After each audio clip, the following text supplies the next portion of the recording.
Bonjour à tous et bienvenue sur la chaîne du Vénérable Apprenti.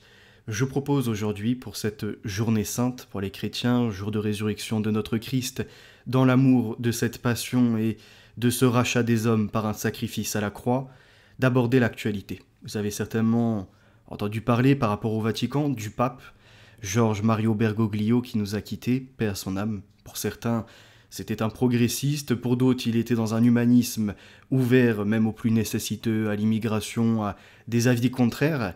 Et il y a quelques jours de ça, même quelques semaines maintenant, je vous avais présenté la première partie de comment l'Amérique veut changer de pape.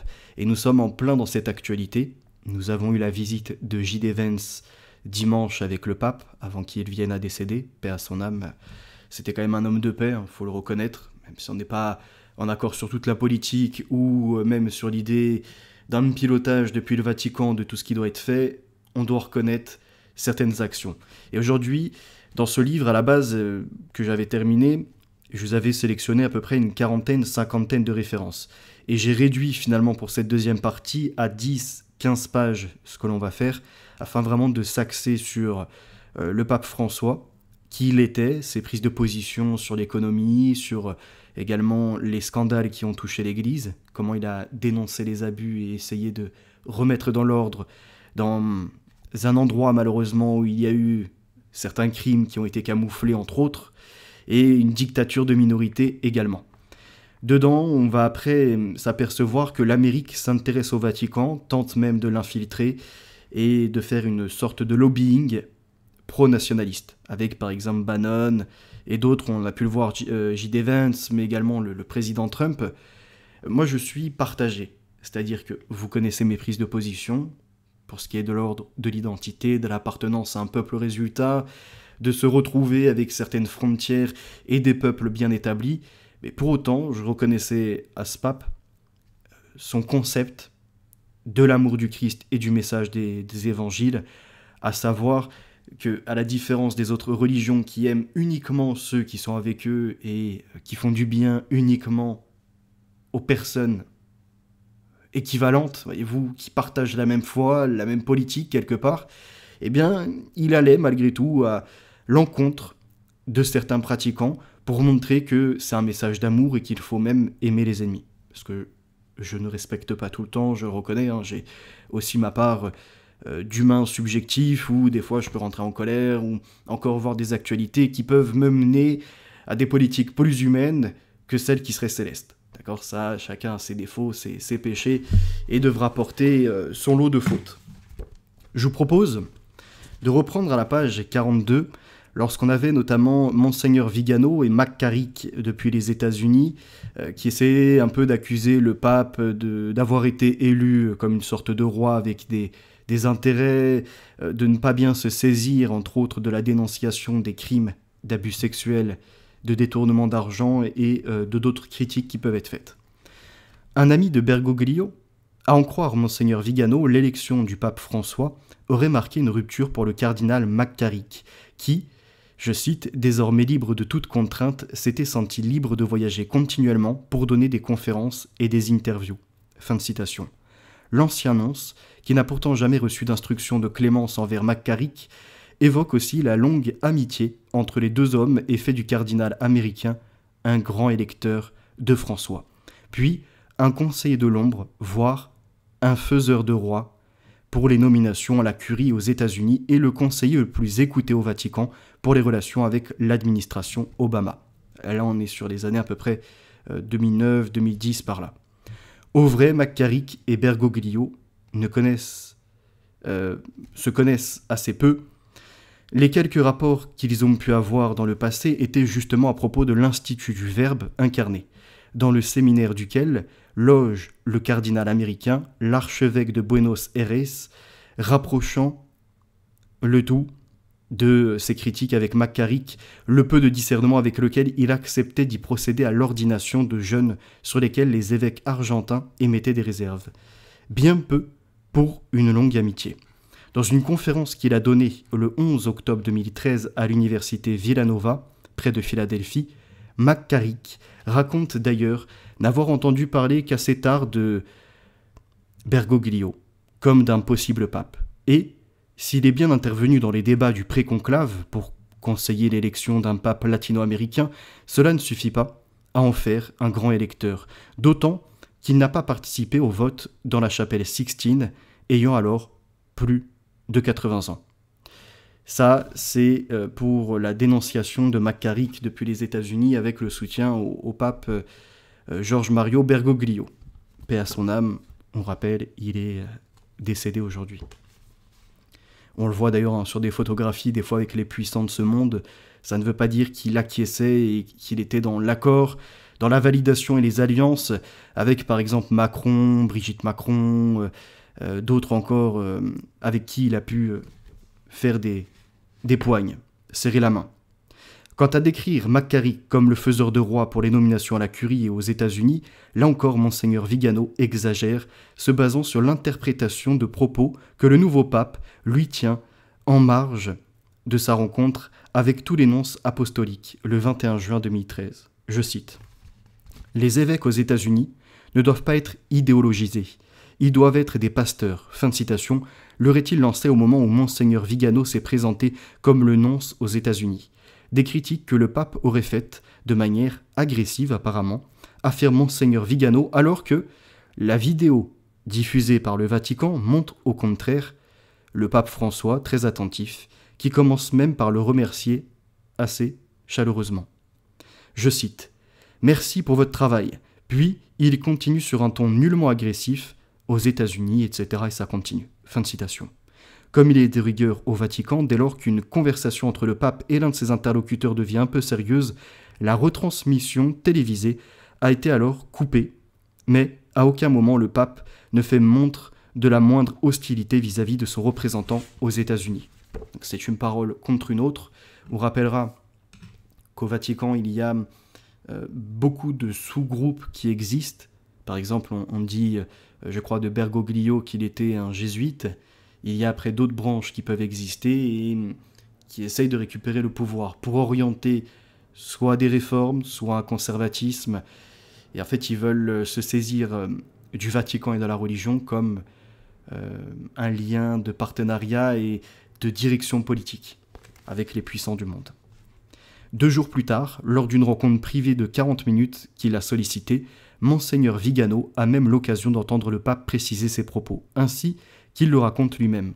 Je cite : « Les évêques aux États-Unis ne doivent pas être idéologisés. Ils ne doivent pas être de droite comme l'archevêque de Philadelphie. Il n'a pas donné le nom de l'archevêque. Ils doivent être des pasteurs et ils ne doivent pas être de gauche. » Et il a ajouté, levant les 2 bras, et quand je dis de gauche, je veux dire homosexuel. Fin de citation.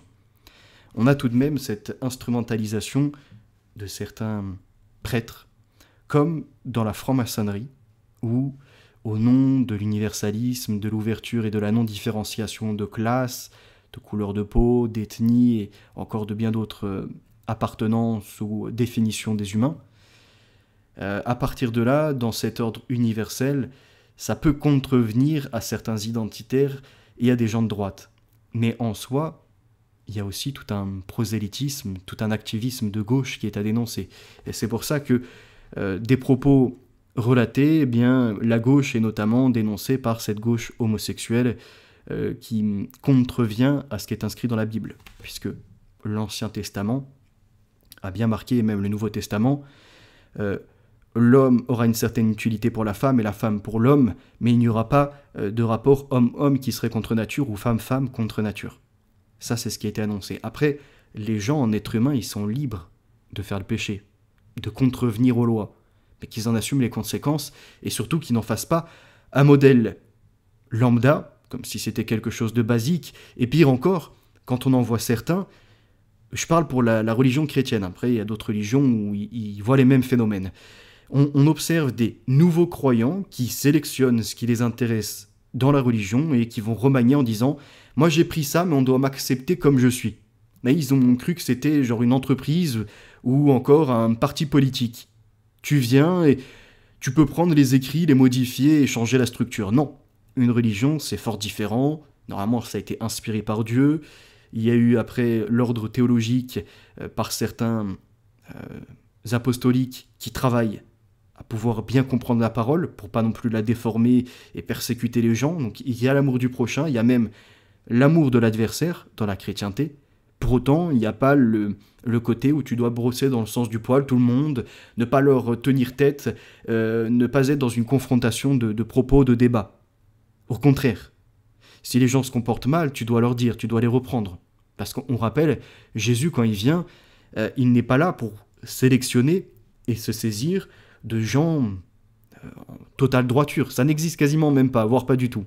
D'ailleurs, on en a la définition dans l'Apocalypse quand Dieu tient le livre de vie et dit « Qui est digne de l'ouvrir ?» Parmi toutes ces créations, est-ce que les gens sous terre ou les créatures sous terre sont dignes? Non. Sur terre, non plus. Et nous sommes sur terre, en tant qu'êtres humains, etc. Parmi, après, les autres également, les animaux qui sont avec nous, les végétaux, bref, toutes ces créations. Personne n'est digne. Et même dans les cieux, apparemment des choses dont on n'a pas accès et qui pourraient être dans d'autres dimensions, puisque c'est les cieux et pas le ciel et l'univers comme on le voit actuellement. Les cieux ramènent à une juxtaposition d'autres réalités ou de mondes parallèles quelque part.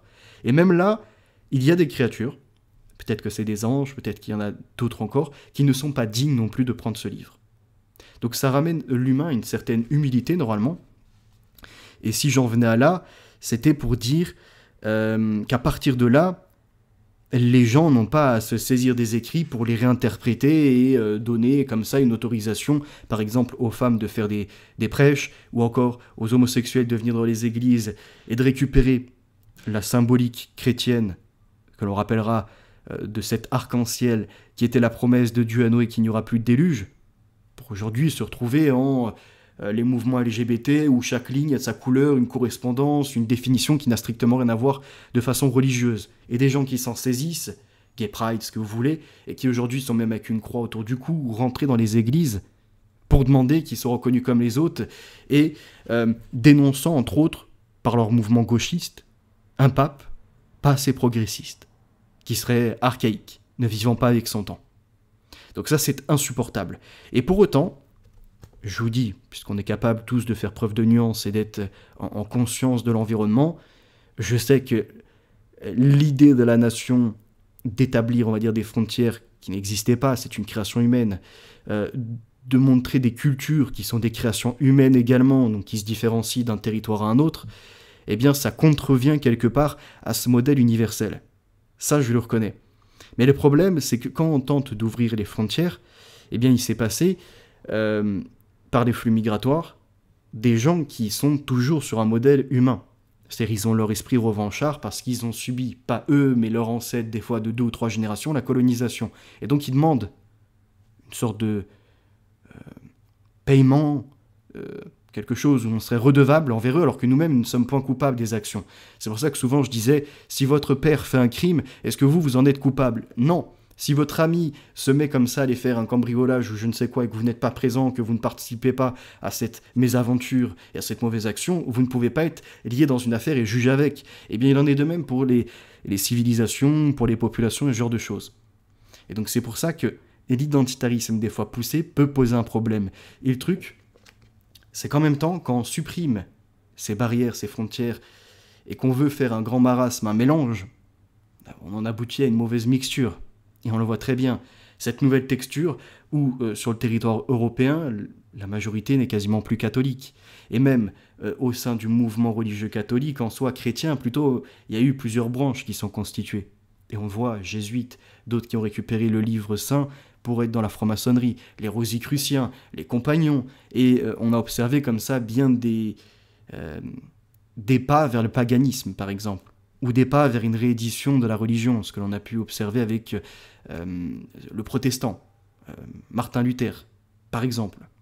Et donc on a ce problème d'une subdivision déjà entre nous, ne serait-ce que sur ce qu'on voudrait pratiquer, et en ouvrant les frontières à des gens venus d'ailleurs, eh bien, eux participent à cette destruction finale, puisque certains viennent avec le wahhabisme, les autres sont en soufi, on a après encore d'autres mouvements religieux qui viennent depuis les musulmans, puisque ça devient quasiment le domaine majoritaire en Europe. Et le truc, c'est qu'on avait été averti, je crois, par Benoît XVI, il me semble, si je ne dis pas de bêtises, Jean-Paul II ou Benoît XVI, Jean-Paul II, je crois plutôt, qui disait qu'il y a un moment, Si on ne met pas de limite, en fait, le danger de demain sera par exemple l'islamisation du territoire. Et c'est là où, dans le message, on est intégralement perdu. Parce que on voudrait se défendre, comme je vous dis, mettre des périmètres et pouvoir être résistant, fort, conservatiste, etc. Et en même temps, en étant à fond dans ce domaine-là, dans ce milieu, on contrevient au projet de Dieu. Et c'est pour ça que le pape Benoît, en ayant fait des fois ces mouvements pro-migratoires, ça ne nous correspond pas, nous, en tant qu'êtres humains. Mais je pense que la volonté de Dieu s'applique. Et c'est pour ça qu'on en est dans des périodes assez troubles de la fin des temps. Parce qu'il était dit que les chrétiens seront persécutés. Et donc pour cette réalisation, il fallait bien qu'à un moment dans l'histoire humaine, on ait les barbares, les bourreaux, voyez-vous, les monstres, quelque part, c'est-à-dire ces humains qui ont perdu l'âme, ces humains qui ont perdu le vrai message, et qui sont capables, au nom d'un Dieu, d'aller tuer ceux qui nomment mécréants, ceux qui nomment koufars, par exemple. Et donc le pape François a finalement appliqué une certaine mission et une certaine action eschatologique.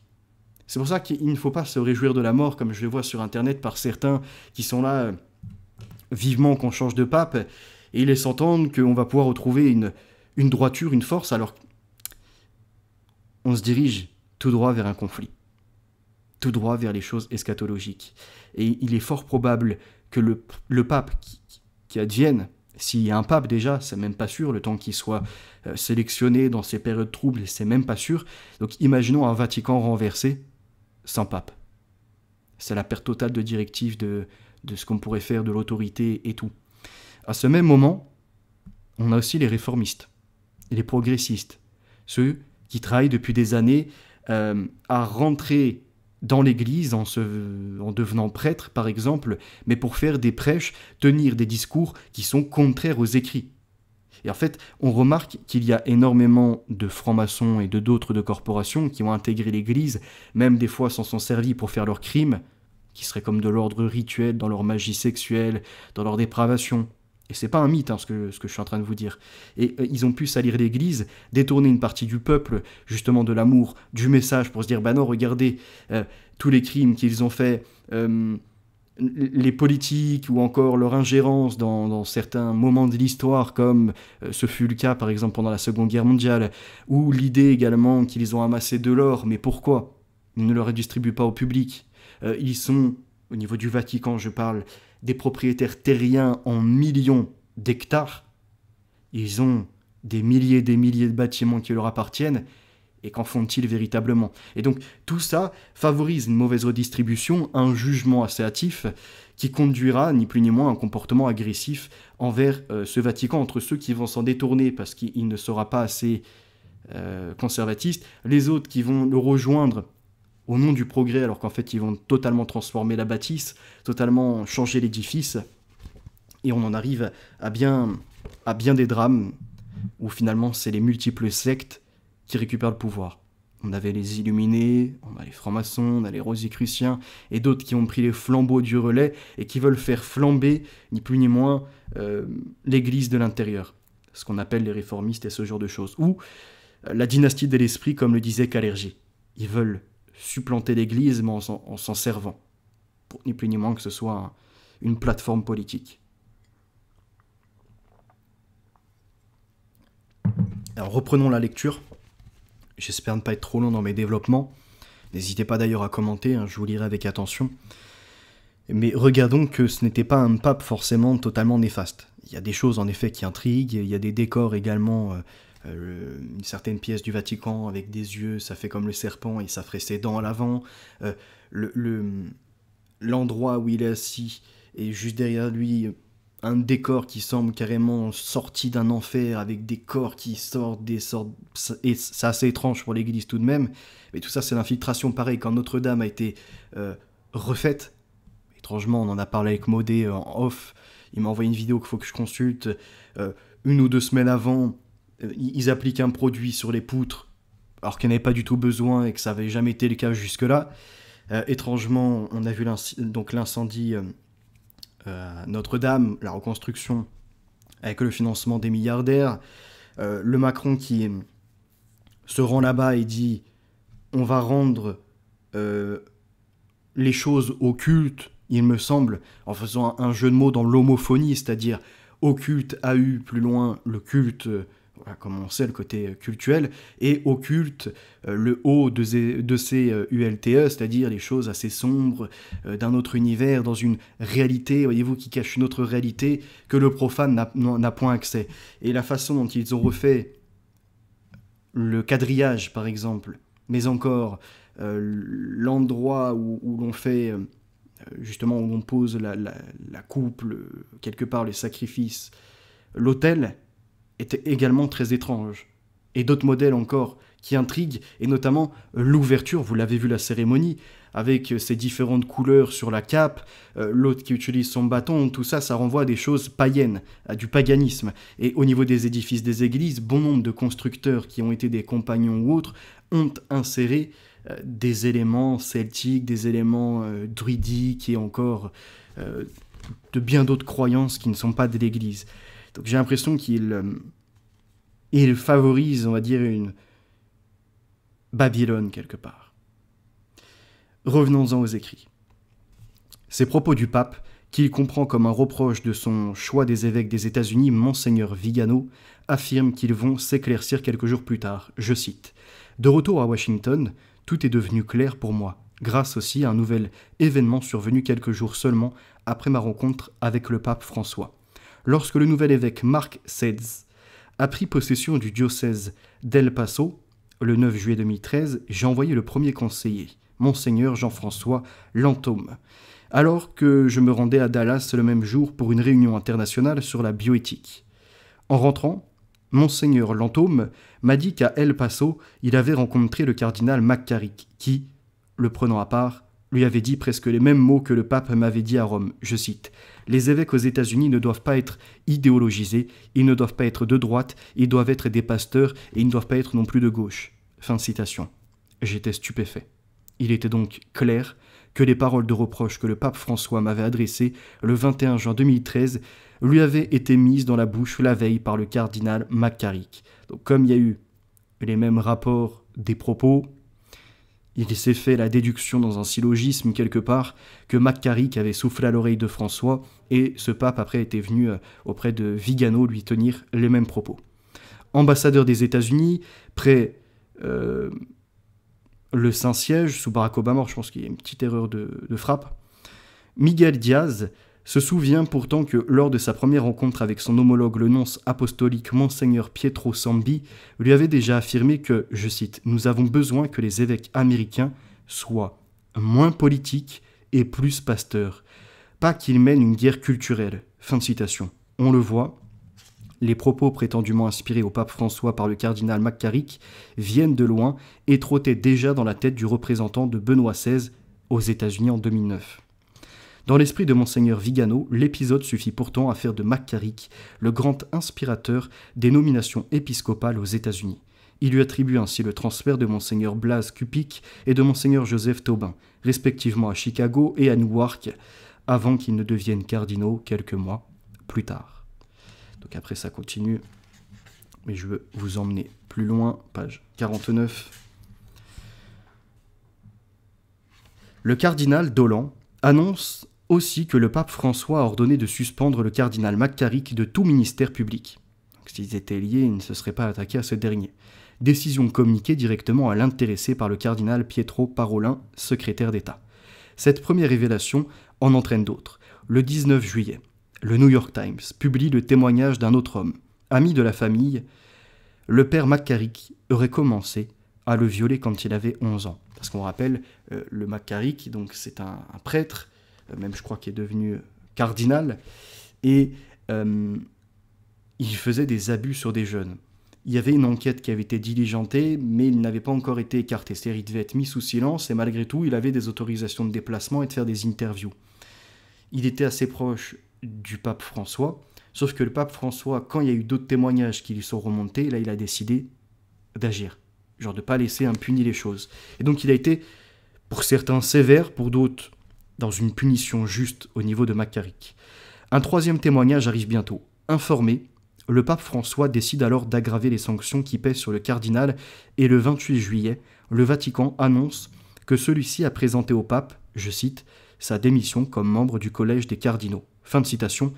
et que le pape François l'a accepté. En fait, le cardinal a été fortement poussé à donner sa démission.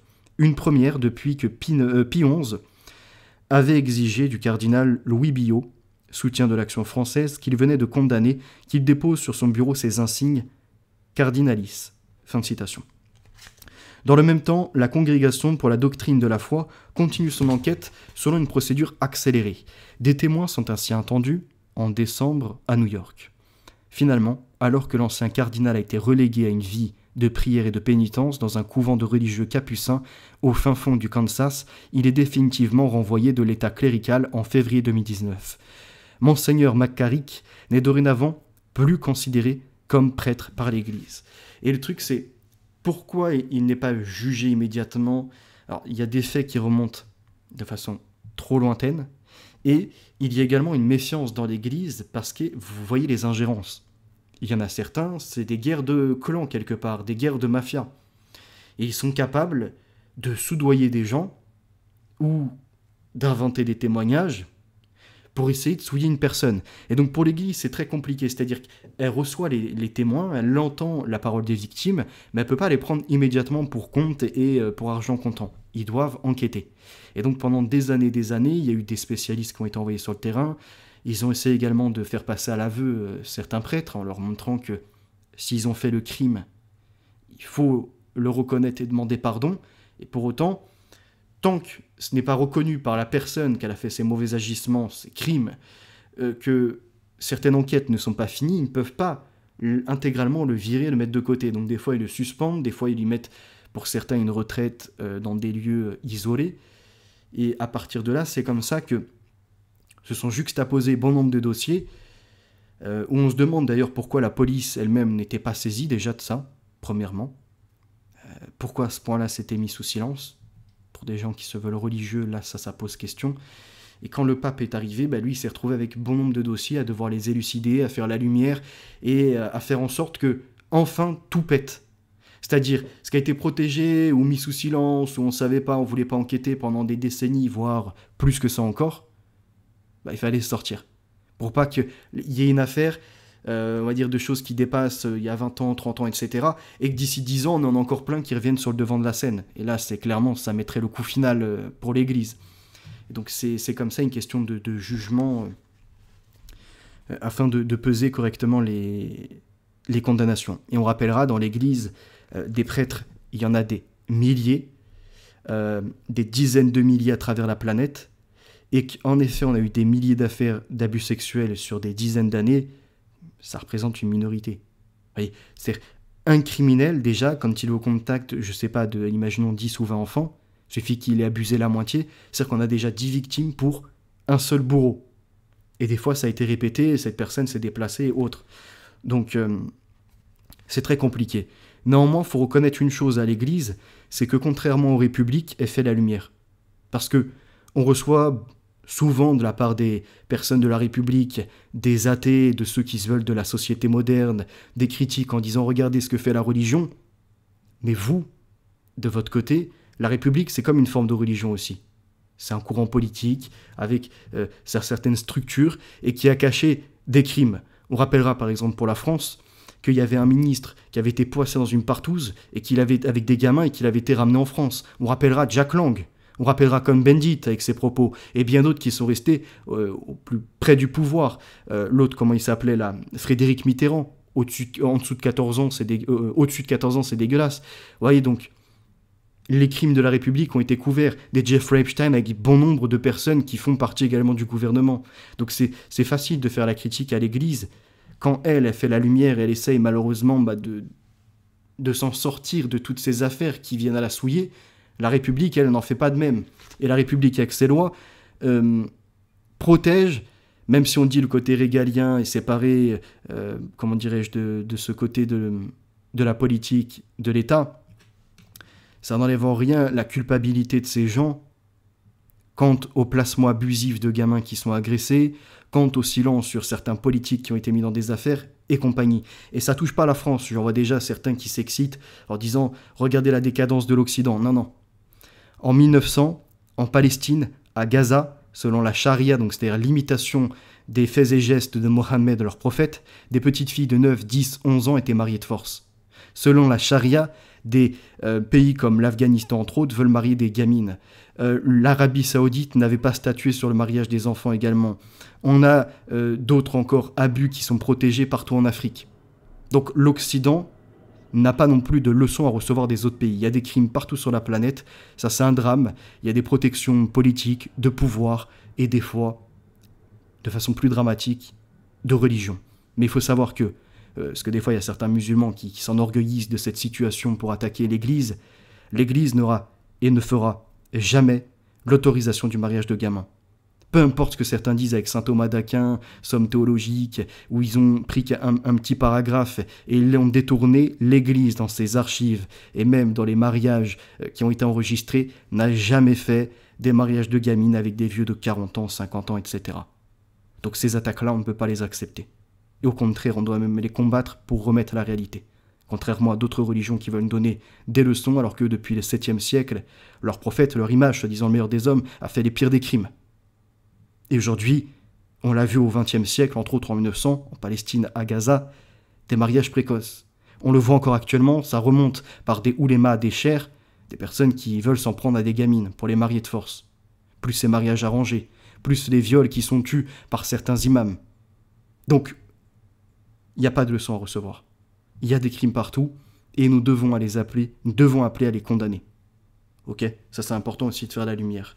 Donc revenons-en au sujet, parce que le pape a été sur ça un homme honorable.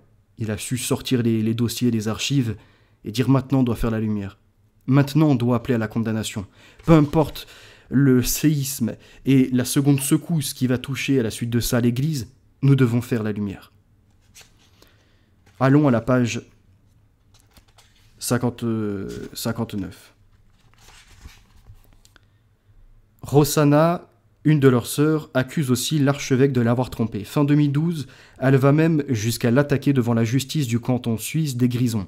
Selon elle, elle lui aurait versé 900 millions de lire, près de 500 000 euros, pour acheter un appartement payé 430 000 francs suisses. Celui-ci aurait été inscrit au nom de Monseigneur Vigano. Donc Vigano, on l'a vu tout à l'heure, qui attaquait McCarrick avec le pape François en disant qu'il avait été instrumentalisé. Eh bien, on retrouve ce Vigano à se saisir du Vatican et de certains privilèges, dont on va parler juste après, pour faire des mouvements financiers et défiscaliser des montages pour éviter, entre autres, les taxes et les impositions. Celui-ci aurait été inscrit au nom donc de Monseigneur Vigano qui, bénéficiant de la citoyenneté vaticane, était exempté d'impôts. En 2012, toutefois, celui-ci aurait décidé de vendre l'appartement sans prévenir sa sœur ni lui verser le moindre argent. Dans un procès verbal cité par Emiliano Fittipaldi dans Avarizia, Rossana Vigano explique en 2013 le montage à la justice suisse. Écoutez bien, je cite. Carlo Maria Vigano est devenu, vers 1973, secrétaire de la nonciature à Bagdad.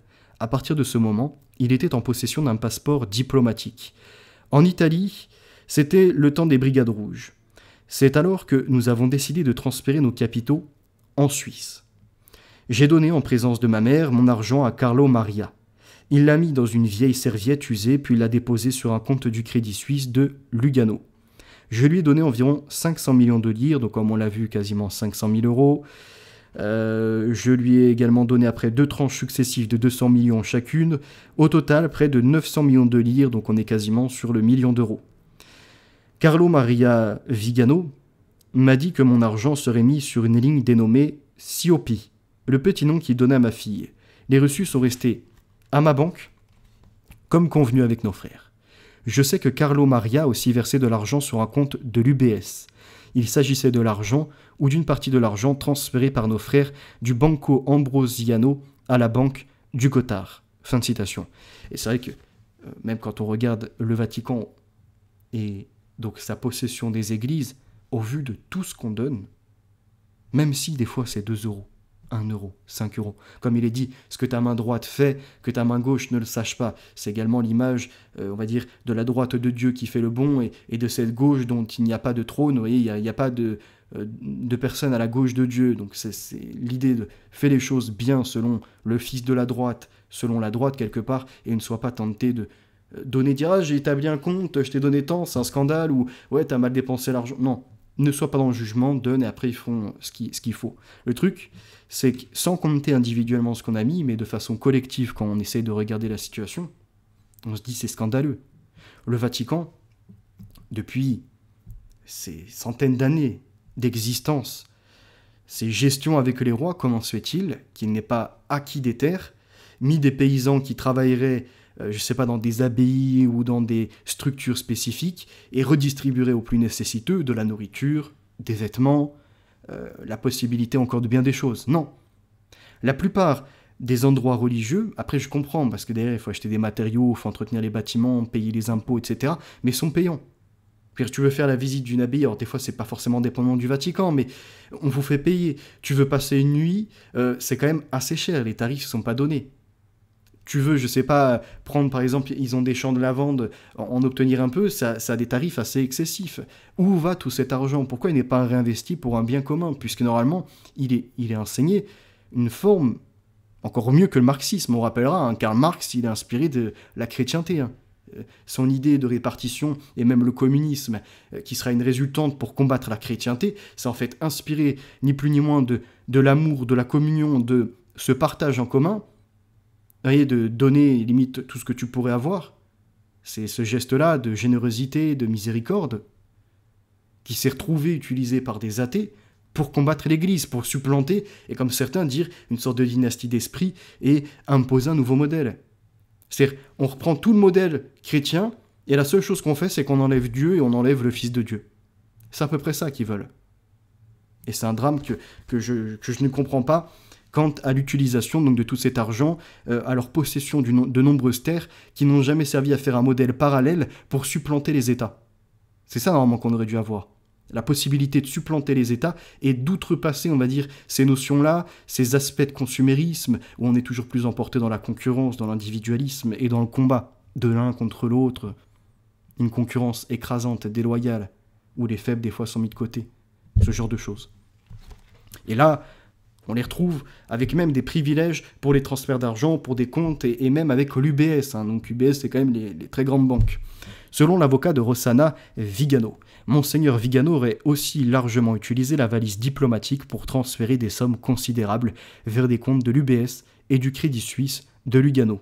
Finalement, en 2014, le conflit entre le frère et la sœur se solde par une transaction au terme de laquelle l'archevêque lui verse 180 000 francs suisses, alors qu'on a vu avant, il en a pris pour l'ordre quasiment d'1 million, là il lui donne 160 000 euros, que Rossana Vigano affirme avoir donné à un hôpital tanzanien où sa fille est volontaire.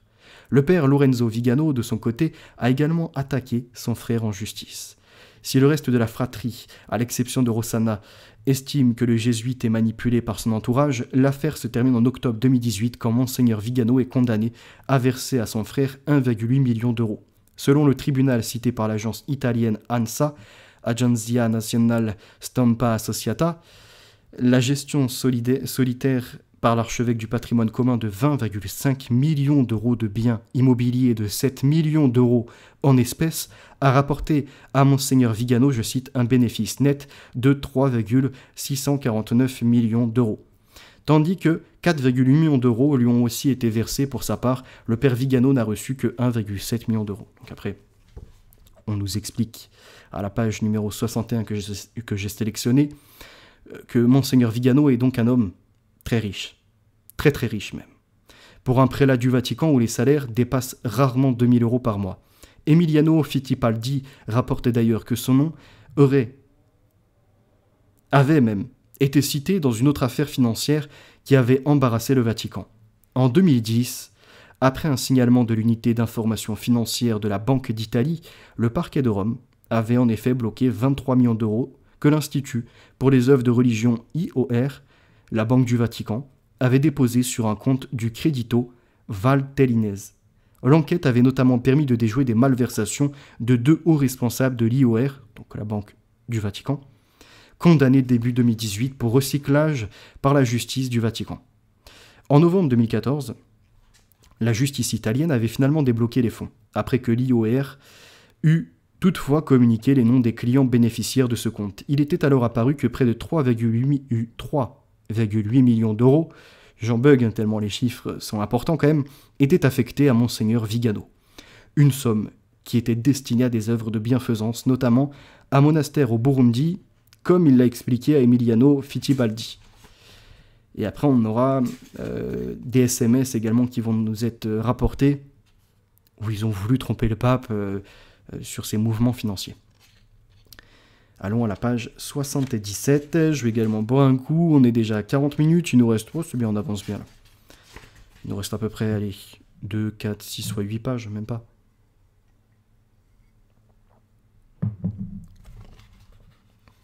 « 77. À la fin du XIXe siècle, ce sont les évêques américains eux-mêmes qui se retrouvent en première ligne pour défendre la comptabilité des principes libéraux américains, la compatibilité plutôt, excusez-moi, des principes libéraux américains avec le catholicisme. Alors est-ce que c'est compatible? Est-ce que ça peut aller ensemble, ces idéaux américains avec le catholicisme? Donc le côté du rêve capitaliste, identitaire, conquérant la planète, étant gendarme du monde, est-ce que ça pourrait être lié avec le catholicisme? Et en faisant même un modèle pour toute l'Église, parfois en nette contradiction avec le nouvel enseignement social développé par les papes de l'époque. En 1895, toutefois, tout en reconnaissant dans l'encyclique Longica Oceani la part due aux coutumes de la République bien ordonnée dans le développement du catholicisme aux États-Unis, Léon XIII affirme également, je cite, qu'il serait vraiment erroné d'en tirer la conclusion que l'on doit chercher en Amérique le modèle de statut ecclésiastique le plus désirable, ou qu'à l'échelle universelle, il serait légal et opportun pour l'État et l'Église d'être, comme en Amérique, séparés et divorcés. Fin de citation. Une condamnation de l'américanisme qui sera réitérée plus fermement en 1899, forçant les évêques des États-Unis à se soumettre. Je cite, « Après avoir tenté, en vain, de promouvoir la compatibilité du catholicisme et de la démocratie, les Américains entrent dans un demi-siècle d'hibernation théologique. » Fin de citation, résume Camille Froidevaux, spécialiste du catholicisme américain. Donc on a toujours eu cette conflictualité, ces mauvaises correspondances entre l'Amérique et le Vatican. Parce qu'on rappelle, majoritairement en Amérique, vous allez avoir des mouvements religieux protestants, évangélistes, mormons, c'est quoi encore l'autre, la société là où il y a Tom Cruise et tout, la scientologie, vous allez avoir quoi d'autre comme groupuscule, plein d'autres comme ça, concepts qui sont inventés. Donc on a Martin Luther, donc le luthérisme, le protestantisme, qui va se répandre un peu partout dans l'Europe et trouver sa place aux États-Unis. Après aux États-Unis, on va en avoir un, là je sais plus comment il se nomme, celui qui lit dans le chapeau et qui va faire son mormonisme. Jeff ou un truc comme ça je crois, qui s'appelle, j'ai plus forcément son blaze, ou Joseph, je sais plus, Jeff ou Joseph, un truc comme ça. Il lit dans son chapeau, il fait une nouvelle interprétation et il crée la communauté. Et on remarquera d'ailleurs que dans ce modèle, ils utilisent le polyamour, la polygamie, parce que c'est le seul moyen de pouvoir se reproduire très rapidement, former des communautés, que les enfants soient eux-mêmes endoctrinés dans le même système, et que petit à petit, ça vienne à se répandre. Et donc le catholicisme a une part religieuse très infime dans ce pays qu'est l'Amérique. Et pour autant, l'Amérique, elle voit très bien que, sans avoir la main sur le Vatican, elle n'aura jamais la domination intégrale sur l'Europe et sur les peuples. C'est là où les papes de l'époque, notamment donc Léon XIII, 1895, mais même après 1899 également, avec une réitération de la condamnation de l'américanisme, montrant qu'il n'y a pas de compatibilité entre leur politique et ce qui est résumé par les conciles et par d'autres directives de ce Vatican. Une autre conséquence de la condamnation romaine de l'américanisme sera un véritable repli sur les institutions communautaires, notamment le vaste réseau d'écoles, d'orphelinats, d'hôpitaux et de centres d'aide sociale. La priorité des responsables catholiques était de maintenir la survie de leurs fidèles ainsi que leur intégrité religieuse, explique Margaret O'Brien Stephens. Les catholiques étaient en général très engagés au plan social, mais plutôt au bénéfice de leur propre communauté. Si les catholiques américains ne peuvent exprimer ouvertement leur assentiment aux valeurs et aux principes fondateurs des États-Unis, leur intégration parle alors pour eux. Je cite, « Les catholiques s'assimilèrent, firent des études, s'enrichirent et occupèrent des positions prestigieuses. » Fin de citation, résume Lisa Saul Cahill. Il faudra en effet attendre les lendemains de la Seconde Guerre mondiale pour qu'une figure comme le jésuite John Courtenay Murray puisse redévelopper sur le plan théologique la vision américanisante d'une acceptation de la pluralité religieuse. Il sera d'ailleurs un des principaux inspirateurs de la déclaration Dignitatis Humanae du Concile Vatican II sur la liberté religieuse. Cette nouvelle approche permet une participation plus nette des catholiques à la vie politique américaine, même si la suspicion des protestants à leur égard va mettre du temps à s'effacer. On se souvient ainsi du discours par lequel le candidat démocrate John Fitzgerald Kennedy doit se justifier le 12 septembre 1960 à Houston. Je cite « Je crois en Amérique où la séparation de l'Église et de l'État est absolue, où aucun responsable public ne sollicite ou n'accepte des instructions du pape. Contrairement à ce qui est souvent écrit, je ne suis pas le candidat catholique à la présidentielle. Je suis le candidat démocrate qui se trouve être catholique. Je ne parle pas pour mon Église sur les affaires publiques et mon Église ne parle pas pour moi. » Fin de citation. Alors, un catholique qui viendrait à vouloir diriger un pays, le piloter et en même temps expliquer qu'il doit complètement être séparé du Vatican, il est plutôt chrétien, je ne sais pas, ouvert sur d'autres branches, d'autres doctrines. Mais du coup, s'il n'est pas soumis au pape, s'il n'est pas dans une volonté de l'étendue, comment dirais-je, de profession, d'expression même du représentant du vicaire sur terre, donc selon certains ce serait pape, puisque les clés ont été données à Pierre, on rappelle une clé d'argent et une clé d'or, une pour ce qui est sur la terre et ce qui est lié au délié, et une pour le ciel, ce qui est lié au délié. Donc, vouloir se séparer de ces clés quelque part pour ouvrir les portes de la domination terrestre et céleste et faire un tout autre projet, c'est se séparer, pour ma part, de l'Église. Après, encore une fois, moi j'ai mes positions, je vous le répète, je ne suis pas dans l'hypocrisie, je ne reconnais pas les papes. Pour moi, il y a des choses comme les hiérarchies qui sont une totale invention. Mais on a besoin d'une certaine structure également qui guide tout de même les canonisations, les réflexions sur la bioéthique, certaines prises de position sont importantes. Mais avoir donc un John Fitzgerald Kennedy qui, d'un côté, dénonce les sociétés secrètes, les mouvements sectaires, mafieuses de certaines organisations, comment on pourrait appeler ça encore, des trusts, quelque part, même si la loi antitrust était déjà passée, si je ne dis pas de bêtises. En tout cas, vous voyez, ces correspondances, ces affinités qui créent quelque part par la suite, on va dire, des personnes au-dessus du reste de la population, des organisations prenant les directives pour les autres, ça avait été dénoncé. Et en même temps, il veut se séparer de l'Église. Alors, qu'est-ce qu'il avait derrière ça en tête? Est-ce qu'il avait vu une instrumentalisation ou non? Parce qu'on rappelle, l'Amérique veut changer de pape, mais avant eux, est-ce qu'il n'y a pas instrumentalisation de l'Église? On l'a vu à un certain moment avec les Templiers, au point où le pape, d'un côté, les papes même s'en servent pour récupérer des terrains, des territoires, et de l'autre, après, vont voir que non, il y a une infiltration et c'est plus vraiment la parole qui s'applique.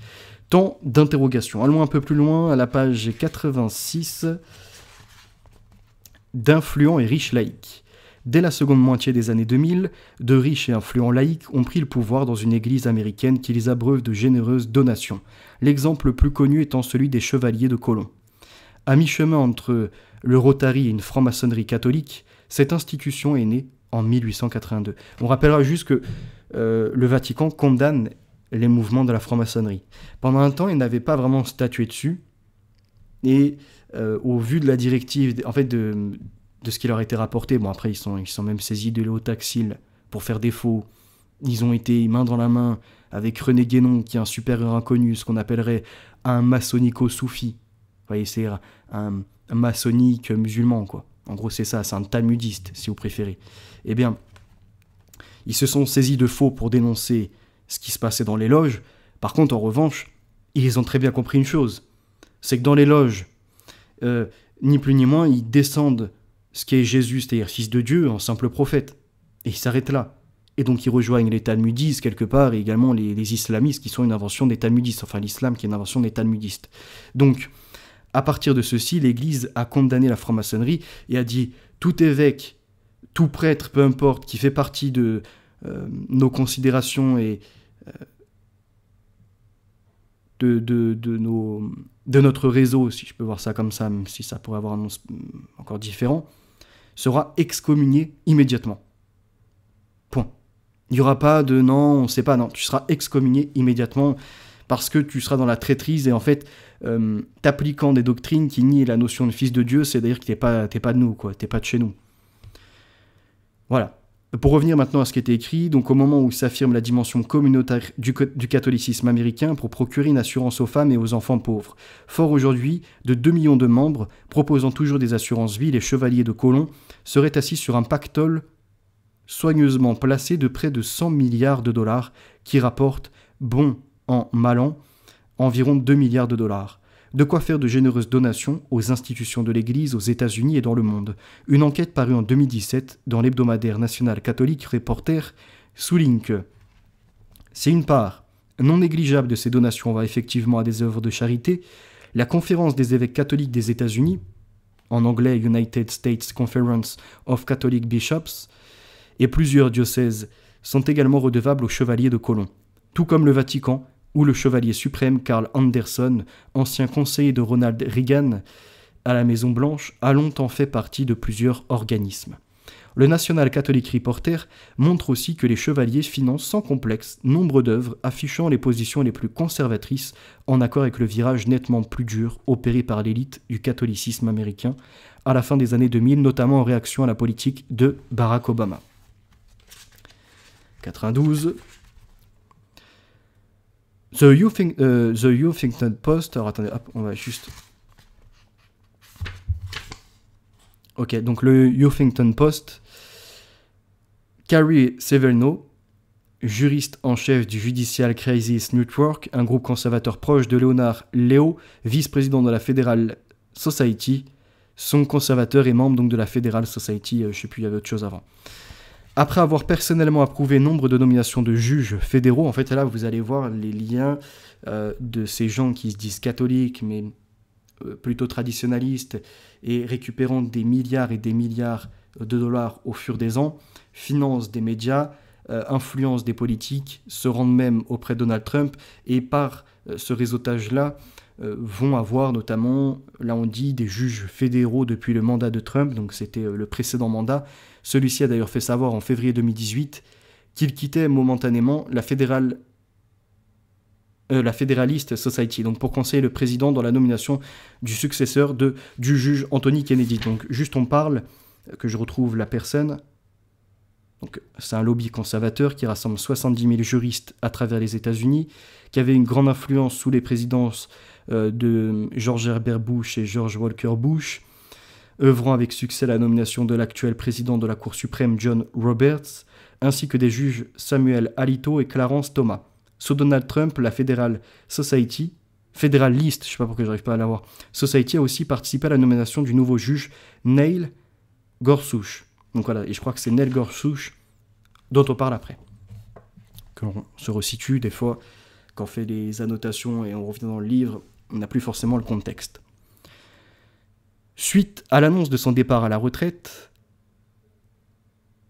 de ce Anthony Kennedy, donc il va être remplacé par l'autre. En définitive, sur la liste des 25 candidats retenus par la Maison-Blanche et dressée en grande partie par Leonard Leo, celui qui est donc à la tête vice-président de la Federalist Society, 24 sont membres de la Federalist Society qui, après la confirmation de Brett Kavanaugh en octobre 2018, aura ainsi été impliqué directement dans la nomination de 4 des 9 membres de la Cour suprême.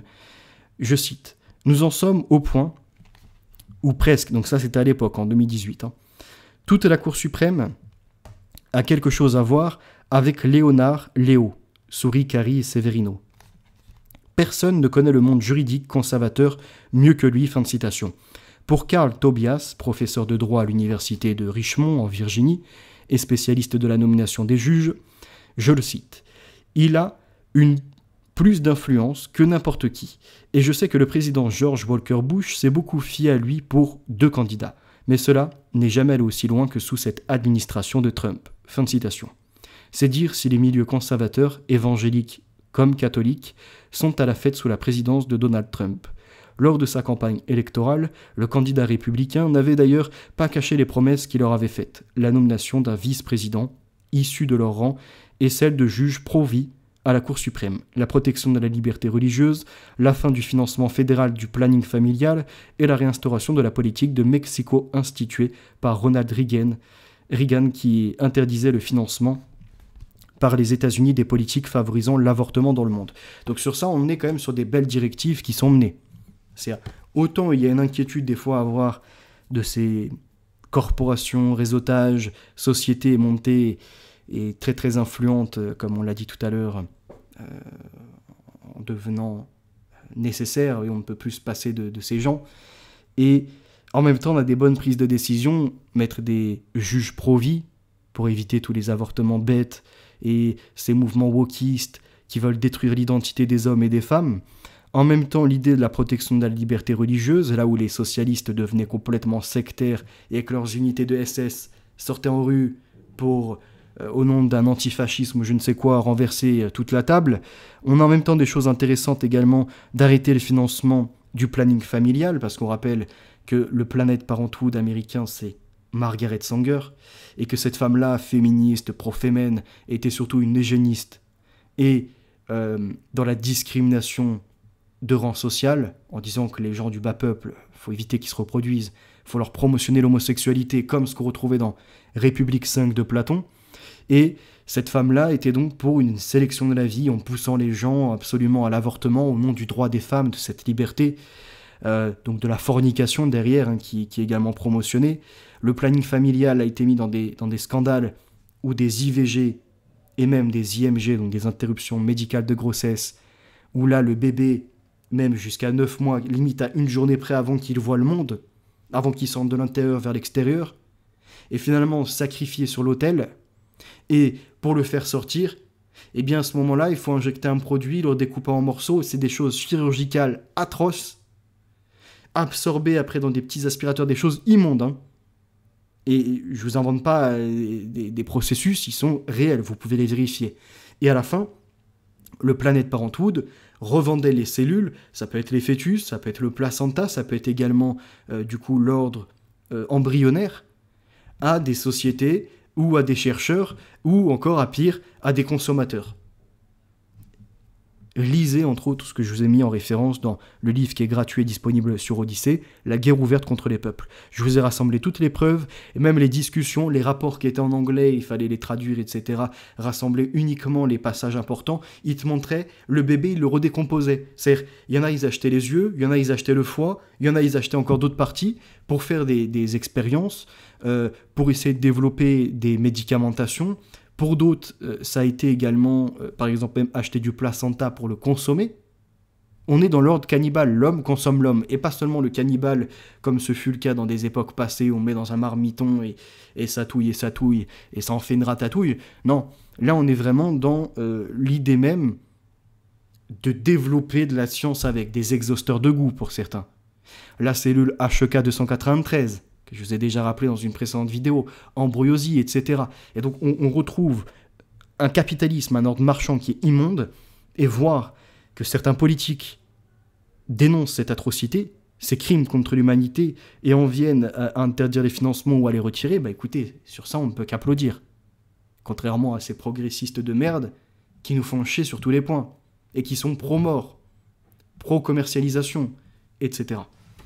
Allons plus loin. 107. François, revenons sur ce pape, qui est décédé, paix à son âme, son ennemi, c'est l'argent. Beaucoup de personnes l'ont critiqué, ont même été dans la mesquinerie, dans la moquerie. Pour autant, il faut écouter aussi ce qu'il avait à partager. Les papes, on ne peut pas être en accord avec tout ce qu'ils vont dire, mais écoutons leurs paroles. On peut après argumenter et être dans la contradiction sans problème, mais au moins écoutons déjà ce qu'ils ont à nous dire. Ces hommes-là, en général, sont très âgés. Ils ont leur vécu, ils ont fait de la théologie quasiment toute leur vie, et ils ont été à l'écoute de bon nombre de personnes, ont exercé des voyages partout sur la planète, ont rencontré dans toute langue, dans tout peuple, des personnes, que ce soit des prisonniers, que ce soit des gens en liberté, des personnes en détresse, mais aussi d'autres qui ont peut-être réussi dans leur vie. Il a donc plein d'expériences qui lui parviennent. Et de là, il peut statuer également avec les écrits et nous refaire les choses. Et ce qu'il a observé avec l'argent, selon lui, c'est une nouvelle religion. Comme un peu dans Invasion à LA, vous savez, à un moment, il a ses lunettes, il les descend, et d'un coup, il voit non plus des prospectus de façon normalement, les prospectus, ces images avec ces slogans, ça devient consomme, ou soit consumé dans ça, quoi. Il voit les publicités, pareil, consomme. En fait, c'est que ça. Pourtant, à la base, quand on enlève ses lunettes, tu vois des images, ça c'est attrayant, c'est intéressant. Non, tout a été calculé par les propagandistes pour en faire de la publicité et créer des besoins que tu n'avais pas pour t'entrer dans le consumérisme. Et à un moment, ils regardent les billets, les dollars, par exemple, et ceux-ci deviennent Dieu, God. Et c'est comme ça que on avait une certaine critique approchée dans la cinématographie. Eh bien, le pape François, lui, on a fait de même, pas de façon cinématographique, mais néanmoins, il nous en a donné une image de ce culte à cet argent. Quant à François, venu d'Amérique latine, il a vu de près les effets de la crise économique, notamment lors de la crise qui a ébranlé l'Argentine de 1998 à 2002. Logiquement, à partir de 2013, le nouveau pape va reprendre et amplifier le discours économique esquissé par son prédécesseur. Dans son exhortation apostolique, Evangelii Gaudium, véritable discours programmatique du nouveau pontificat, il s'oppose ainsi directement à la théorie du ruissellement. Ce qu'on entend souvent où, si on fait de la richesse, les producteurs, ou du moins ceux qui en sont à l'origine de l'exploitation humaine, par le manufacturing, par la dépossession d'un produit final de ceux qui ont participé à la chaîne, à la confection de celui-ci, pour le revendre plus cher, spéculer sur les marchés et faire tous ces ordres financiers, il devrait y avoir un ruissellement. C'est-à-dire de temps en temps une prime qui tombe, ou bien une création d'emplois, et pourquoi pas une vue à la hausse des salaires. Sauf que ça n'est jamais le cas en général. Et donc il dit, la théorie du ruissellement, c'est n'importe quoi, et ça amène à une rechute favorable, soi-disant, qui n'existe pas. Donc il nous dit, écoutons-le, je le cite, « Certains défendent encore les théories de la rechute favorable. » Et cette image des coupes qui sont vides, et si on remplit la première, ça viendra déborder dans les autres. Bon, cette image oublie qu'en général, ceux qui sont hauts viennent à toujours vider le premier verre. Ils le consomment au maximum, ils prennent et ils achètent plus que de besoin, et ils sont là dans une démesure, dans l'hubris. Et donc, sans interrompre maintenant sa parole, il dit « Certains défendent encore les théories de la rechute favorable, qui supposent que chaque croissance économique, favorisée par le libre marché, réussit à produire en soi une plus grande équité et inclusion sociale dans le monde. Cette opinion, qui n'a jamais été confirmée par les faits, exprime une confiance grossière et naïve dans la bonté de ceux qui détiennent le pouvoir économique et dans les mécanismes sacralisés du système économique dominant. » En clair, ce pape nous a avertis en nous disant « Ne comptez pas sur les très riches pour faire preuve de générosité, et même s'il le faisait, attention à ces mécanismes de ces systèmes économiques où il y a toujours la notion de dominance et du dominé, quoi. Et de celui qui est au-dessus et qui contrôle, et à tout moment coupe le robinet, et met dans des états de famine parce que les gens n'ont pas voulu se soumettre à une autorité, à adorer quelque part un personnage. » Alors, je sais que sur ça, il y avait une autre partie que j'avais sélectionnée. C'est peut-être un peu après. 115. Devenu pape. Alors, j'ai juste un petit truc qui... Ah oui, c'est ça, ok. Devenu pape, il redira la même chose aux ouvriers qu'il est venu rencontrer en septembre 2013 à Cagliari, en Sardaigne. Je le cite. « Au centre de ces systèmes sans éthique, il y a une idole. Et le monde idolâtre à présent ce dieu argent. C'est l'argent qui commande. C'est l'argent qui commande. Et toutes les choses qui sont à son service, au service de cette idole, commandent. Et que se passe-t-il ? Pour défendre cette idole, tout le monde se rassemble au centre et les extrémités tombent. Les personnes âgées tombent parce qu'il n'y a pas de place pour elles dans ce monde.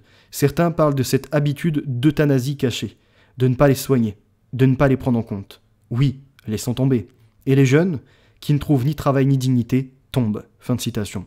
Donc ce pape dénonce l'idolâtrie de ces billets et de tous ceux qui, pour eux, la réussite humaine passera uniquement par la possession, par l'achat, par la dépense, par cette consommation. Et bien derrière, pour être le roi du pétrole quelque part, et dominer les autres, et pouvoir être privilégié à partir en vacances tout le temps, à profiter des services, et en fait, pouvoir s'acheter plein de fringues, pouvoir encore... Bref, exploiter des manœuvres à l'autre bout de la planète. Ça entraîne également derrière une mauvaise répartition des richesses, parce qu'on veut toujours plus, jamais rassasié, c'est comme ça, c'est un appétit sans fin, je crois que c'est Dionysos, il me semble, si je ne dis pas de bêtises, ce puits sans fin. Et je ne sais plus si c'est lui, il faudra revérifier, mais en tout cas, cette image-là où c'est jamais rempli, quoi, et il y a un flux, mais c'est jamais assez, quoi, il ne sera jamais rempli, il y a ce trou au fond. Et dans cette idée-là, la vie, devenant marchandise, comme on en a parlé avant, et je vous en ai déjà également explicité les détails dans une précédente vidéo, on va y mettre un prix. Et donc il y en a certains qui paraissent pour les inutiles de la société. Et on a l'utilitarisme qui veut se présenter en vérité absolue. Or, ce qui est de l'ordre de l'utilité n'est pas forcément une bonne vérité. Et ça peut être un mensonge, mais ça t'est utile qu'un instant. Et donc sous l'idée même que pour apprécier les choses, il faut que ça te serve, vous voyez, tu es uniquement là par profit, eh bien malheureusement, bon nombre sont écartés de ce système. Et donc il n'y a plus le respect de la dignité humaine. En termes d'accès à l'alimentation, d'accès au logement, d'accès encore aux soins, de pouvoir s'épanouir et compagnie. Les anciens sont délaissés, pourris seuls dans un individualisme.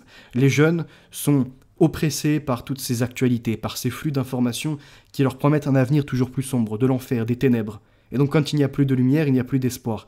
Et le truc, c'est que dans ce monde, ce qui semble animer les gens, on va dire leur mettre une certaine fenêtre de luminosité, cette fausse lumière, celle qui émane des smartphones, qui les rend aphones, ils n'ont plus de voix, et ils n'arrivent plus à avoir vraiment les choix, ils sont conduits à se mettre dans un modèle où la seule espérance, ça sera de faire des placements de produits, d'être influenceur, de monter une société, finalement de s'accaparer de richesses, en laissant bon nombre de côté. Mais sans forcément en prendre notion. Vous voyez, c'est pour ça qu'il est dit le diable est dans les détails. Et il est dit aussi, on peut essayer dans des bonnes intentions de se dire que par un modèle capitaliste, c'est peut-être la meilleure forme, quelque part, de répartition, de chance, d'égalité, ce genre de choses, alors que pourtant, c'est un enfer qui a été pavé. Mais à la base, ça partait peut-être de bonnes intentions. Mais au vu de l'homme, des fois du cœur assombri, de la détestation, et des formes d'idolâtrie, ça peut mener qu'à un désastre. Et c'est là où il dit, dans ce monde, tout tombe. Parallèlement à ce discours sur l'argent idole, François insiste pour relever son pouvoir corrupteur. Je le cite, « L'argent corrompt », ce que je vous sépare juste avant. Il n'y a pas d'autre issue, affirme-t-il ainsi dans une homélie matinale en septembre 2013 à la maison Sainte-Marthe. Si vous choisissez ce chemin de l'argent, à la fin vous serez un corrompu. L'argent a ce pouvoir séducteur qui vous entraîne lentement vers votre perdition. Fin de citation. En 2 phrases, il a clairement explicité les choses. Au début, c'est pour ça cet enfer pavé de bonnes intentions. Tu feras un peu d'argent pour faire plaisir à ta famille, toi-même. Et petit à petit, tu vas en devenir peut-être accro. Tu en as toujours plus besoin et tu as du mal à te détacher de cette formule. C'est par ça que tu existes. C'est par cette effigie. Et c'est pour ça que notamment chez Los Locos, il y a peut-être 3 semaines de ça, on avait débattu de l'idée des croyances. Et je disais, ce qui a précédé la religion comme on la connaît actuellement, c'est l'argent. Quand elle a été frappée. C'est cette effigie de pouvoir, comment dirais-je, posséder les choses et acheter, on va dire, à l'image de quelqu'un, dans un système de confiance, de croyance. Et donc, c'est une religion. Et c'est pour ça qu'il nous en parle très bien, le pape. Il dit que c'est de l'idolâtrie et qu'à un moment ou à un autre, puisque cette réussite est assez compliquée, elle exclut, on va dire, les gens honnêtes, parce que quand tu travailles honnêtement, que tu ne fais pas du travail au black, tu ne détournes pas l'argent, tu ne fais pas de mauvaises manœuvres, bah finalement, tu es assommé de taxes, les dépenses sont chères, tu ne peux pas vivre correctement. Et donc ce système amène à la corruptibilité, notamment pour pouvoir briller comme dans les modèles au cinéma, et amène dans la drogue, donc à droguer des gens pour faire son propre argent, ça c'est des mauvais parcours, à mettre à disposition des commerces frauduleux, à encore faire du mal aux autres, la prostitution, même le côté dénudé, les blasphèmes, qu'est-ce qu'il peut y avoir encore d'autre que l'on retrouve sur les réseaux sociaux et que l'on retrouve dans les entreprises. Allez, écraser quelqu'un, mettre des embûches et des obstacles à un collègue auprès du patron pour ne serait-ce qu'une petite prime, ou pourquoi pas, vu qu'il y a quelqu'un qui part à la retraite, récupérer le poste. Et voilà comment tout est corrompu sur différents niveaux. Et là encore, c'est quelques échanges dont je peux vous faire une image, mais il y a tellement de choses dans cette bête qui est animée. Donc ce pape, Sur l'argent, je pense qu'on peut lui donner, s'il y avait une note à attribuer, un 10 sur 10. Hein. Clairement, là, il est efficace, il est dans le côté de cogiter, de bien réfléchir. 149, on va avancer un peu. On est à 1h10 et il me reste 5 pages à peu près. Alors, je vais boire quand même une gorgée. N'hésitez pas à soutenir, des petits likes, ça coûte pas grand chose, c'est gratuit même, et les commentaires si vous voulez participer aux échanges. Si Stéphane Rossetti relève la forte proportion d'homosexuels parmi les agresseurs dans l'église, Karen Terry, qui a dirigé le John Jay Report, souligne que si 81% des mineurs agressés par des prêtres aux États-Unis étaient des jeunes garçons, cette prévalence s'explique par le fait que les prêtres ont eu de plus grandes opportunités d'être avec ces garçons qu'avec des filles. Pour elle, ces prêtres bénéficiaient aussi d'un plus grand niveau de confiance et d'un meilleur accès aux enfants de chœur ou aux garçons participant aux activités des paroisses ou aux retraites. Donc c'est bien de dénoncer la corruption de l'économie, mais il y a d'autres corruptions qui existent, peut-être des fois même plus désastreuses, celle de ces abus. Un regard sur ce qui se passe dans d'autres parties du monde qui paraissaient jusqu'ici épargnées par les affaires d'abus sexuels comme l'Inde ou l'Afrique montre d'ailleurs que ce sont les femmes, notamment les religieuses, qui semblent y être les premières victimes d'abus par les prêtres. C'est pourquoi le pape François préfère parler d'abus au sens large plutôt que de pédophilie, pédocriminalité. Manière de souligner que les personnes vulnérables ne sont pas uniquement les enfants, puisque l'on a vu même les femmes religieuses en sont victimes, et ils sont vulnérables, pouvant être victimes dépassant largement les seuls mineurs. Je voulais absolument vous le mettre quand même, parce que sur ça, on voit le pape qui était ouvert à toutes les victimes. Il recueillait leurs témoignages et il savait vraiment être présent pour tout le monde. Et François de rappeler les propos du catéchisme de l'Église catholique, invitant à ne pas marginaliser les homosexuels, mais à les intégrer dans la société. Donc c'est « aime ton ennemi », ne sois pas dans un rejet total, une condamnation où personne ne pourrait être sauvé. On est ici au cœur de la vision de François sur le péché et la miséricorde. Certains lui reprochent de trop parler de la miséricorde, au détriment d'un discours sur le péché. Mais, pour le pape argentin, la miséricorde donnée par Dieu passe immanquablement par la reconnaissance du péché.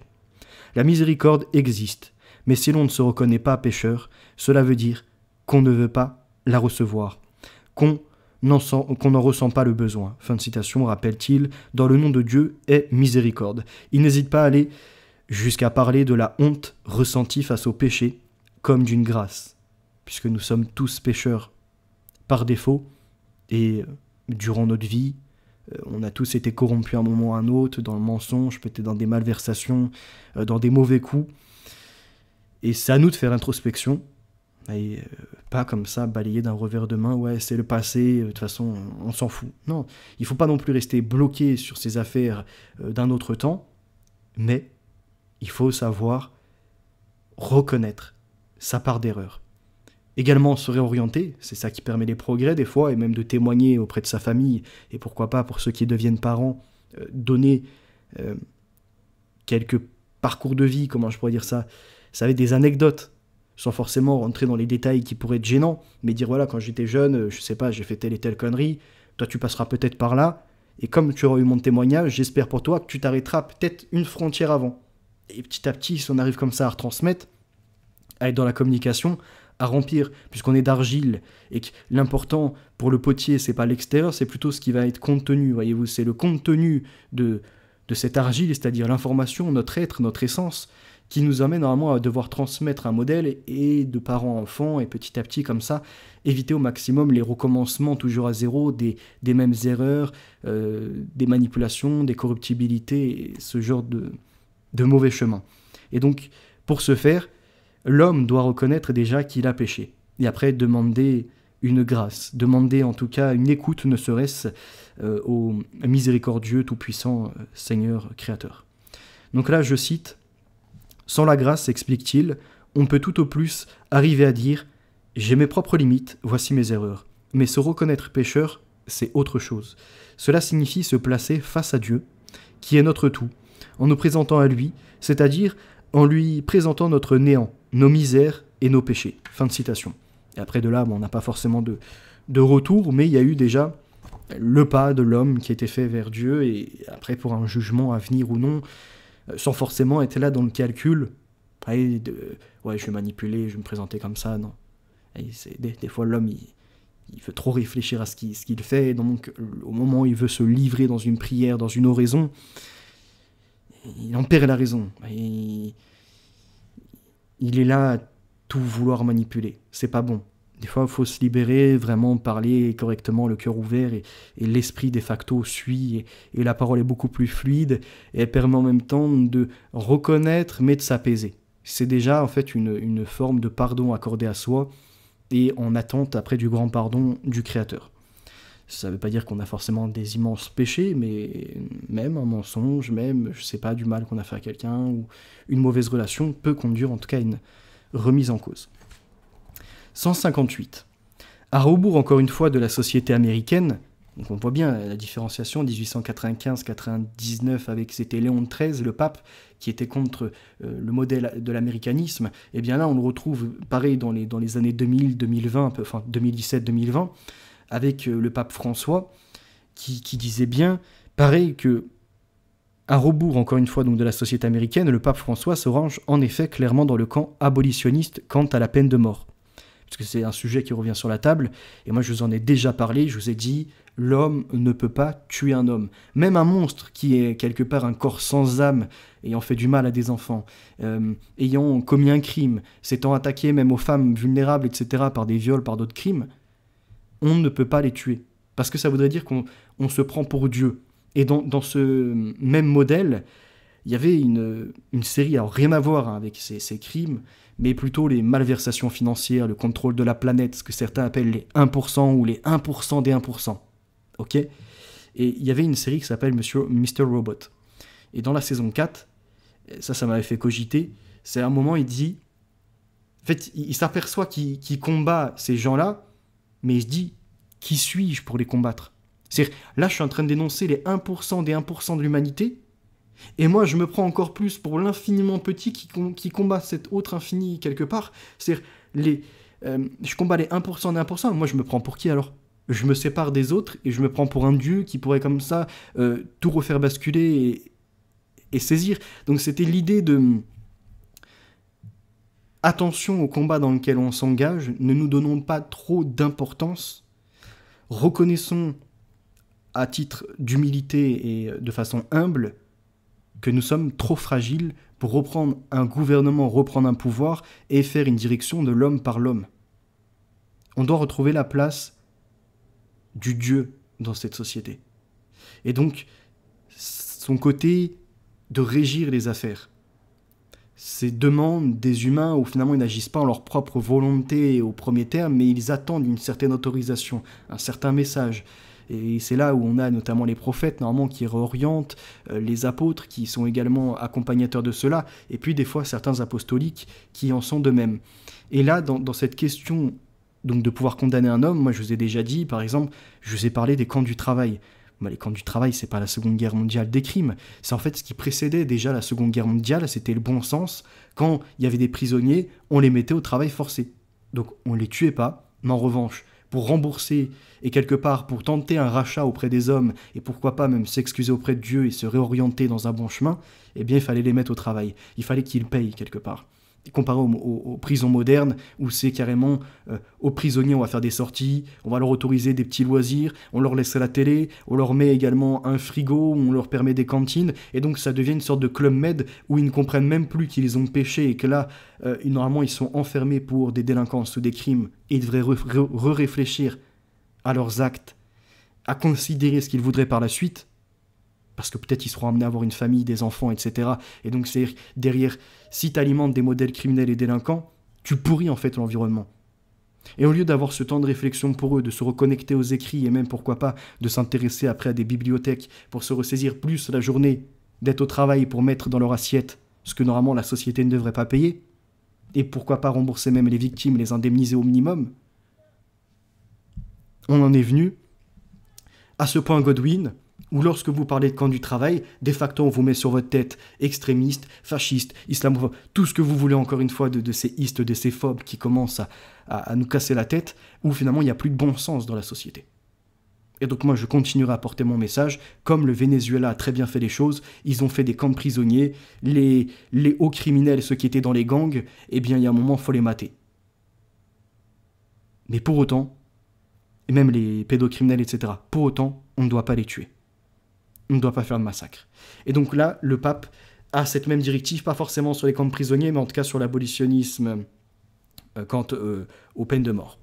La question de la peine de mort. Comme ses prédécesseurs, qui avaient dû toutefois se résoudre à conserver un texte du catéchisme de l'Église catholique, qui a son numéro 2267, estimait légitime la peine capitale dans les cas d'extrême gravité, et, je cite, « si celle-ci est l'unique moyen praticable pour protéger efficacement de l'injuste agresseur la vie d'être humain », fin de citation, eh bien, François entend changer ça. Et François est plutôt sur la parole biblique que ceux qui avaient fait le texte numéro 2267. C'est tout. Il y en a qui me disent « ouais, mais non, tu contredis l'Église. » Et alors ? L'Église, quand elle a autorisé un homme à tuer un autre homme parce que l'autre, il mettait en danger la population ou il avait fait des crimes sur des femmes ou des enfants, il contredisait, contrevenait, modifiait les Écritures. Donc François, sur ça, à nouveau, a été quand même un grand homme. Il explique en octobre 2017 devant les participants à un colloque du Conseil pontifical pour la nouvelle évangélisation. Je le cite.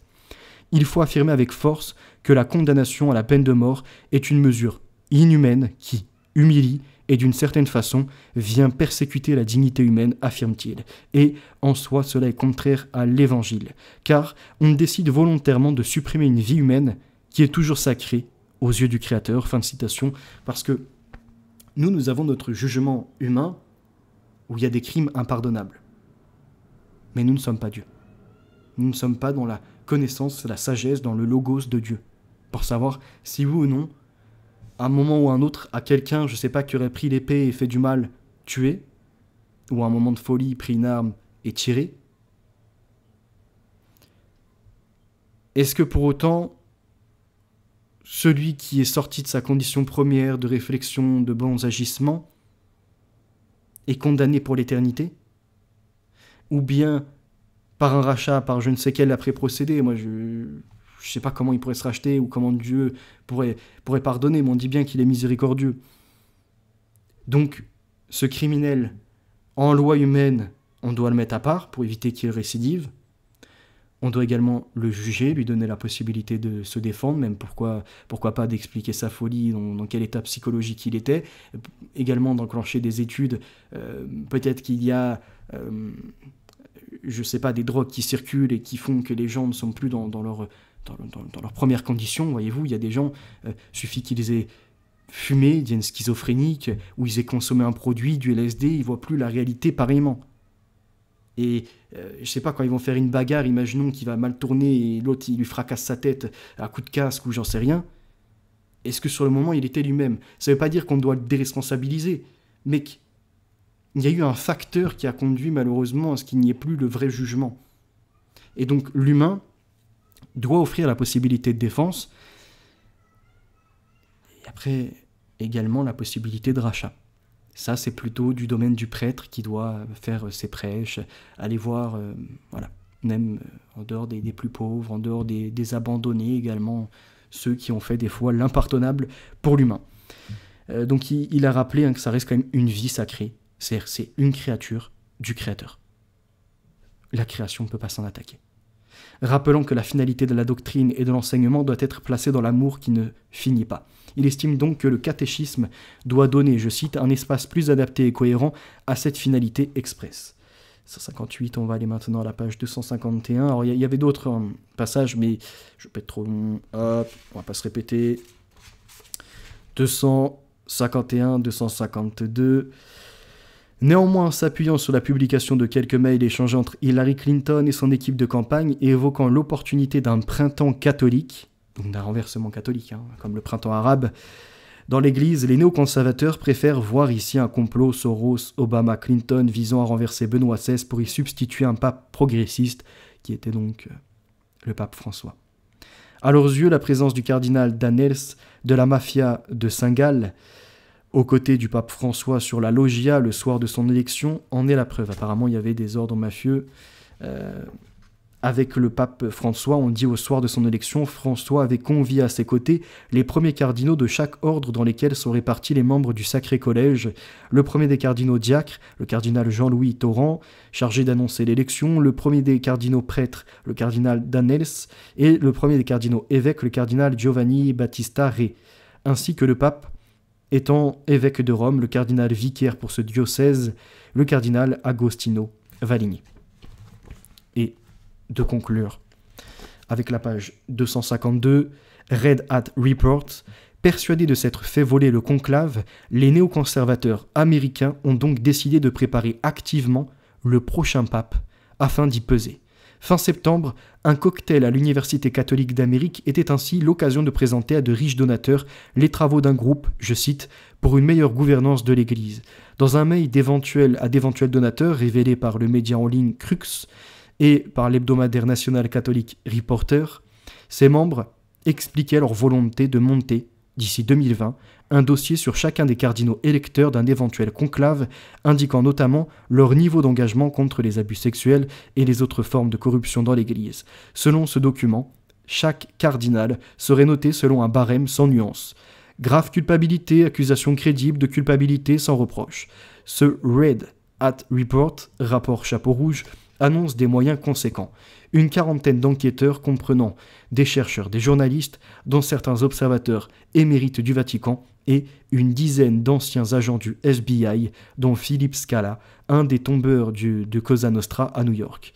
Ce qui, rien que pour la première année, constituerait un budget de plus d'1 million de dollars, dont une bonne partie a déjà été rassemblée essentiellement aux États-Unis et un peu en Italie, comme l'a révélé Il Journal. Et donc, je crois qu'en fait, ils veulent faire des enquêtes sur les évêques, sur le conclave, et il me semble que c'est justement pour préparer le prochain vote, le prochain pape. Et ça, c'était des projets de l'ordre de 2020, nous sommes en 2025, donc certainement qu'ils ont établi ces Red Hat Report, donc le rapport chapeau rouge, pour influencer les prochaines décisions, et là on est en plein dedans. J'espère avoir été concret, on aurait pu voir tellement d'autres choses, hein. Il y a des scandales qui sont affichés dedans, là on a fait peut-être en 2 lives la moitié de ce que j'avais prévu, mais on conclura pour ce livre, parce que j'en ai d'autres qui vont venir, que je vous présenterai également sur le Vatican, sur les sociétés secrètes, les mouvements politiques, etc. Merci pour votre écoute. À nouveau, n'ayez pas crainte, ne soyez pas dans la crainte plutôt, excusez-moi, de ce qui pourrait se passer au vu de notre religion qui s'impose. Portez le message jusqu'au bout, même quitte à passer sous le fil de l'épée, à être frappé, lapidé par ceux qui appliquent le Talmud, les Sanhédrins et la charia, hein, c'est la même merde. D'ailleurs, je vais vous proposer prochainement de faire des comparatifs entre ce qu'il y a dans le Talmud et ce qui est appliqué par l'islam avec les écoles sunnites, et également la charia. Ça va être parfait. On va s'amuser, on va pouvoir prouver qu'en effet c'est une invention de talmudiste en dehors de certains livres de Zacharias que je continue de lire attentivement pour vous en faire la présentation dans les semaines qui arrivent. Je continue également à élargir les thématiques abordées, on va revenir sur l'intelligence artificielle prochainement.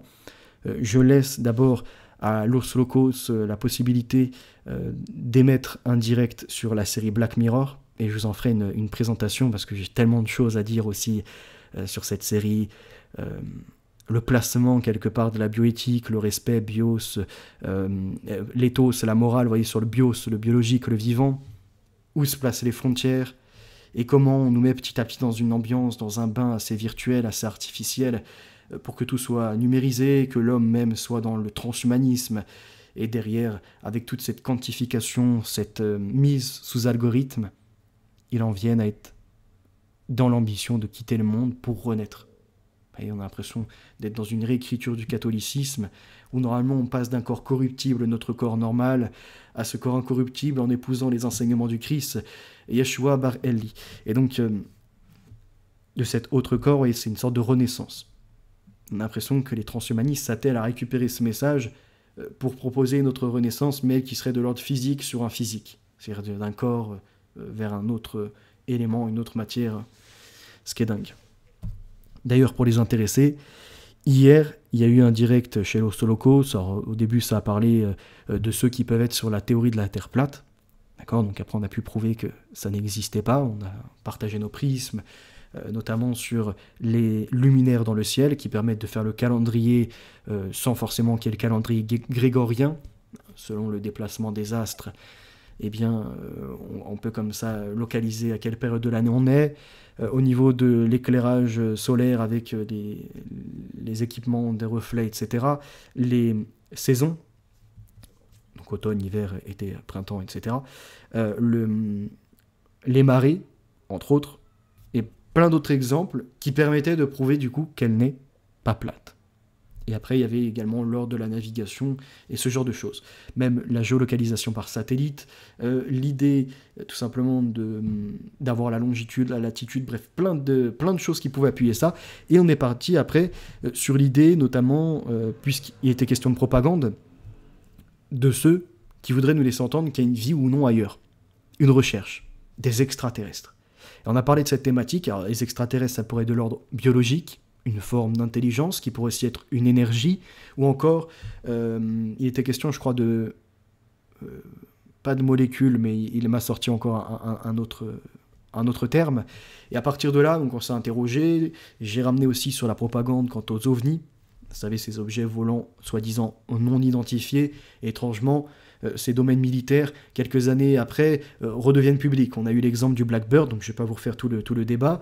À la suite de ça, on a également parlé, selon ma perception, que le monde des vivants ne peut être lié au monde des morts, et donc il n'y a pas dans l'environnement de fantômes, d'âmes qui seraient errantes, de communication quelconque comme le spiritisme et compagnie, que c'était des mouvements de propagande de certaines sociétés secrètes, et même des petits gris, ça a parlé de Roswell, j'ai parlé également de cette fois dissection là, de ce corps qui n'était en réalité que... Alors, c'est pas une figurine, vous voyez, même là je perds à nouveau le nom, mais c'est une sorte de mannequin qui a été créé par les humains, et donc comme ça, de ces mouvements, petit à petit on venait à débattre, et puis après il y a une personne qui est venue également dans la conversation à parler d'intelligence artificielle, et même quelque part du fluide universel de Mesmer, dont je vous avais parlé dans la psychologie, dans l'étude de psychologie de Pinel à Damasio. Il y avait une date clé, je crois, du livre, et pour montrer que nous ne sommes pas seulement biologiques, mais également dans une forme d'énergie quelque part. Et ça ramenait également au synaptique, donc dans notre cerveau, nous ne sommes pas qu'un circuit de réseau de neurones électriques, c'est de l'électrochimie, et on a une sorte de certaines vibrations, d'ondes en tout cas, ce que certains appellent la magnéto... Alors c'est un nom spécial, là je le perds. Mais donc on a, on va dire, notre certain champ magnétique. D'où certains qui voudraient soigner avec les mains, la chiropractie, je crois, comme ça. J'y crois pas forcément, même si il y a certaines intrigues, comme dans la Bible, c'est rapporté qu'il y a eu des soins, il y a eu des diagnostics effectués par cela. C'est-à-dire par la position des mains, tant que c'était permis par Dieu et par Jésus-Christ. C'est un don quelque part qui a été donné à certains.